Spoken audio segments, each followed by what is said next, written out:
Selamat pagi teman-teman. Pagi sehat bahagia. Gimana kabarnya hari ini? Baik.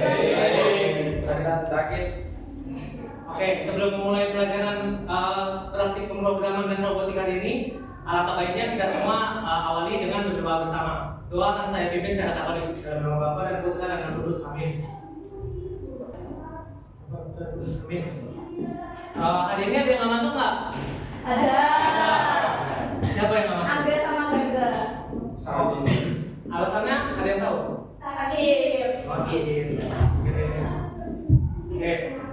Untuk mata pelajaran pemrograman hari ini kita akan membahas PCB. Ini bisa kelihatan kan cara membuat PCB. Kemarin kelas ini sudah sampai desain skematik dan layout PCB ya? Ya. Udah selesai semua? Oke. Terus nanti langkah selanjutnya tuh kita akan membuat seperti ini. Ini adalah contohnya PCB yang udah jadi. Ada yang udah pernah buat ini belum? Belum. Ada yang udah? Sudah. Ada yang udah pernah? Udah. Kelas 10 pernah ya? Ya. Oh, ya udah. Kalau gitu berarti bisa kan buat lagi. Kalau kelas 10 kemarin manual ya? Iya. Pakai boleh. Oh, kalau sekarang kita perintah lewat PCB pakai yang kemarin kalian udah buat itu. Oke. Nah, untuk tujuan pembelajaran pembuatan PCB ini, yang pertama supaya kalian mengerti proses pembuatan jalur pada PCB. Kemarin kan udah di layoutnya. Kemudian yang kedua, kalian mampu menggambar rangkaian ke dalam PCB-nya. Dan yang ketiga, dapat membuat PCB untuk rangkaian sederhana. Kalau yang kemarin kalian buat rangkaiannya apa? Strobo. Jadi rangkaian strobo akan kita tuangkan langsung ke dalam PCB tembaganya. Terus yang keempat yaitu dapat menentukan tata letak komponen. Nah, untuk kalau kemarin kan pas membuat PCB itu per kelompok. Kalau untuk yang sekarang kita buat ini per orang, tapi yang satu kelompok biasanya boleh sama nggak apa-apa. Nah, terus ini sedikit dasar teori. PCB itu merupakan printed circuit board, yaitu tempat pemasangan komponen elektronika. Terus beberapa hal yang perlu diperhatikan dalam pembuatan PCB ini. Yang pertama itu lebar jarak dan jalur rangkaian. Jadi kalau kalian bikin rangkaian, jalurnya ini jangan sampai terlalu mepet sama yang lain, supaya nanti nggak tabrakan. Terus komponennya nggak terlalu mepet-mepet. Kalau ini kan bagus kan? Kelihatan nggak? Ini kan bagus, nggak ada yang mepet-mepet. Jadi dikasih jarak antar komponennya. Terus pemilihan motherboard juga. Pemilihan motherboardnya disesuaikan dengan lubang jalur PCB kalian, supaya jalurnya itu nggak putus.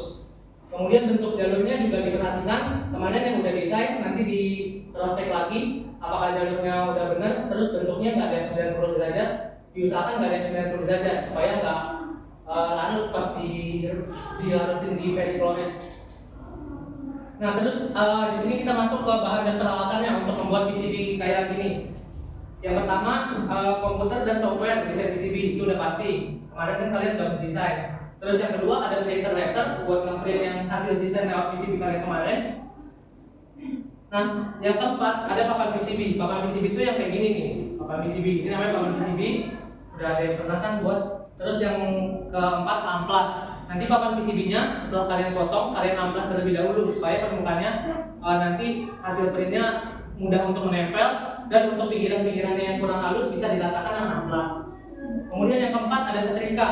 Nah, setrika ini gunanya untuk menempelkan hasil printan PCB ke tembaganya. Nanti kalian setrika atau bisa juga menggunakan autan. Tapi kalau kelas kemarin itu menggunakannya setrika. Nanti setrikanya bisa diambil di Patrio. Kemudian di sini ada vericloret. Vericloret itu untuk melarutkan jalur PCB yang tidak tertutup. Jadi nanti setelah printannya hasil tintanya nempel di PCB-nya, terus kalian akan larutkan ke vericloret. Itu namanya metode etching PCB. Terus kemudian buat PCB setelah udah nempel, nanti buat PCB itu yang untuk dibuat yang jalur-jalur yang bulat-bulat kecil ini nanti dibuat. Dan untuk metode pengeborannya harus hati-hati supaya tidak ada jalur yang putus. Kemudian yang terakhir ada pisau atau cutter. Itu digunakan untuk memotong PCB-nya ini nanti. Kemudian masih ada lagi yaitu penggaris. Penggaris itu sama untuk memotong PCB. Itu cuma alat dan bahan tambahan. Nah, yang terakhir itu spidol permanen. Nanti kalau misalkan kalian setelah menyetrika terus jalurnya ada yang kurang nempel, bisa ditebelin pakai spidol permanen supaya hasilnya lebih maksimal. Nah, kemudian untuk langkah-langkah pembuatan PCB. Coba yang pertama udah pernah buat PCB, kemarin langkah pertamanya apa? Pas kalian buat PCB ini? Gambar. Ya, gambarkan desain skematik sama desain layout udah kemarin. Habis itu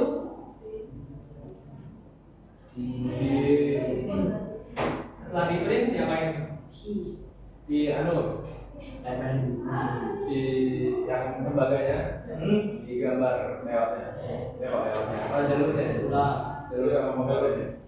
Oh, kalau yang itu kan kemarin yang desain manual. Kalau ini kan kita udah di print lewat PCB. Oh, iya. Terus langkah selanjutnya Di tempel. ya ditempel. Tempelnya pakai apa?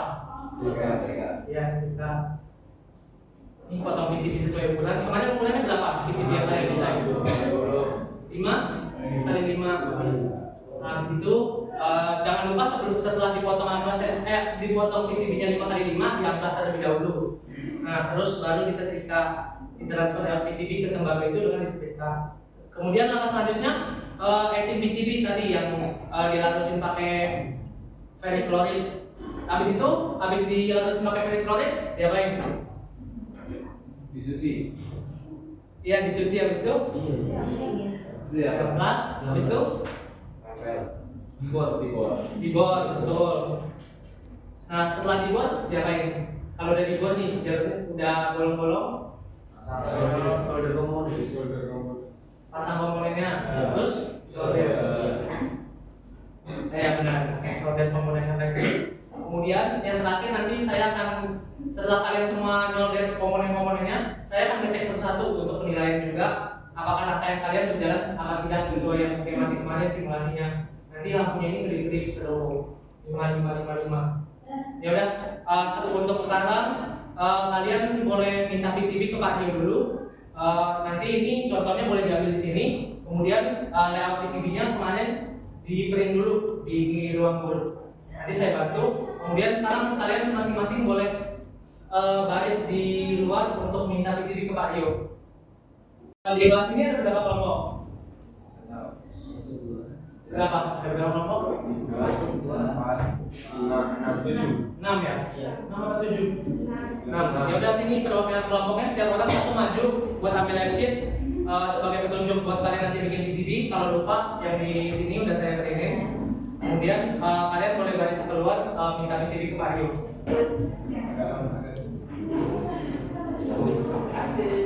Yuk, Kelompok yuk. Ayo, godin. Terima kasih.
Oke teman-teman, kita perhatikan sebentar ya. Berhubung jam kita sudah habis, yang sedang nyolder dan sedang merangkai komponennya dihentikan terlebih dahulu. Untuk hari ini materinya apakah sudah jelas semua? Ada yang ingin ditanyakan? Ya. Berarti udah jelas semua ya? Ya. Ayo kita evaluasi dulu. Hari ini kita cerita saja. Nyolder. Ya nyolder, terus apa lagi? PCB, mengamplas, PCB. menggosok mengamplas. Ya, mengamplas. Kemudian apa yang lagi? Menghangatkan PCB. Menyetrika. Ya. Terus tadi dia menggunakan PCB. Berarti semuanya udah bisa, udah jadi? Sudah. Ada yang udah. Ya udah, kalau gitu hari ini kita tutup dulu, kita lanjutkan besok. Untuk yang belum bisa dilanjutkan besok. Kalau yang udah bisa dikumpulkan sini biar saya cek. Untuk yang belum besok akan dilanjutkan. Teman-temannya nanti dibantu sama yang udah mungkin. Terus untuk hari ini ada yang ingin disampaikan dari kalian untuk evaluasi atau bertanya hari ini ada kesulitan apa? Ada yang Tidak. nggak ada kesulitan? Banyak. Apa kesulitannya coba? Masang komponen. Masang komponennya sulit. Ya, nyodek. Terus tadi pas keterima juga ada yang kelamaan ya? Ya, Gosok.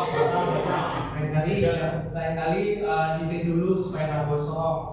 Ya udah, kalau gitu kalau tidak ada lagi masih ada nggak? Enggak. Kalau sudah tidak ada, maka saya tutup pembelajaran hari ini. Kurang lebihnya mohon maaf. Tapi sebelum kita semua pulang, mari kita akhiri dengan doa terlebih dahulu. Doa kan saya pimpin secara Katolik. Dalam nama Bapa dan Putra dan Roh Kudus, amin. Dalam nama Bapa dan Putra dan Roh Kudus, amin. Baik, kurang lebihnya mohon maaf dan terima kasih karena sudah mengikuti pembelajaran saya hari ini. Besok akan kita lanjutkan. Selamat siang. Siap.